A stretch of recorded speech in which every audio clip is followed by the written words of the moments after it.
Hi நண்பா நண்பீஸ். Government employees பென்ஷனுக்கான ஒரு மகிழ்ச்சியான செய்தி. முக்கியமாக ஜூன் 30 அல்லது டிசம்பர் 31க்குள்ளே ரிட்டையர்மெண்ட் ஆகுறவங்களுக்கு இந்த முக்கியமான அப்டேட் வந்து போயிருந்தோம். ஜூன் 30 அல்லது டிசம்பர் 31 அன்னைக்கு ஓய்வு பெறும் மத்திய அரசு ஊழியர்களுக்கு இனி வந்து இன்க்ரிமெண்ட் பார்த்தீங்கன்னா கணக்கில் எடுத்துக்கொள்ளப்படும் சொல்லியிருக்காங்க. ஒவ்வொரு வருஷமும் ஜனவரி 1 அப்புறம் ஜூலை 1 தேதிகளில் இந்த இன்க்ரிமெண்ட் வந்து கொடுக்குறாங்க. ஆனால் வந்து அதற்கு ஒரு நாள் முன் ஓய்வு பெறுபவருக்கு இப்போது வரைக்கும் பார்த்தீங்கன்னா அந்த நன்மையை வந்து கொடுக்கவே மாட்டுறாங்க. இல்லவே இல்லை, அது மாதிரி ஒரு எலிஜிபிலிட்டியே இல்லை. அதுக்கப்புறம் கவர்மெண்ட் பார்த்தீங்கன்னா இப்போ ரீசெண்டாக ஒரு ஆர்டர் வந்து பாஸ் பண்ணாங்க. ஓய்வு நாளில் கூட பணியை வந்து யார் கரெக்டாக ஃபுல்லாக முடிச்சிருக்காங்களோ சீராக முடிச்சிருக்காங்களோ அவங்களுக்கு நோஷனல் ஊக்க விகிதம் வழங்கப்படும் சொல்கிறாங்க.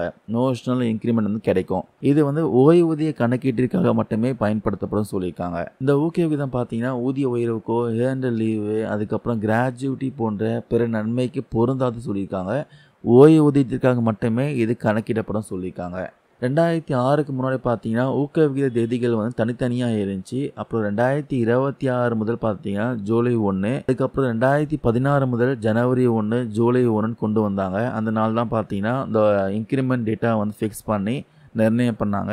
ஆனால் அந்த இன்க்ரிமெண்ட் டேட்டுக்கு முன்னாடி ரிட்டைர்மெண்ட் ஆகிறவங்களுக்கு ஒரு பெரிய ப்ராப்ளமாகவே இருந்துச்சு. ஏன்னா பென்ஷன் கேல்குலேஷனில் அதை வந்து எடுத்துக்க மாட்டாங்க. முக்கியமாக வந்து ரிட்டைர்மெண்ட் ஆகிறப்போ லாஸ்ட் இயர் யாரெல்லாம் வந்து அந்த இன்க்ரிமெண்ட் டேட்டுக்கு முன்னாடி ரிட்டைர்மெண்ட் ஆகுறாங்களோ அந்த லாஸ்ட் இயருக்கான சேலரியை பார்த்தீங்கன்னா அந்த பென்ஷன் கேல்குலேஷனுக்கு எடுத்துக்க மாட்டாங்க.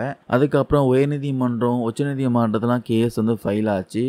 ஸோ இதுக்கு பார்த்தீங்கன்னா எம்ப்ளாயீஸ்க்கு ஃபேவராக வந்து தீர்ப்பும் கொடுத்துருக்காங்க. ஒரு எம்ப்ளாயீஸ் வந்து ஃபுல் இயரும் வந்து ஒர்க் பண்ணியிருந்தாங்கன்னா அவங்களுக்கு பார்த்தீங்கன்னா இந்த சேலரியை பார்த்தீங்கன்னா வழங்கப்பட வேணும்னு சொல்லியிருக்காங்க.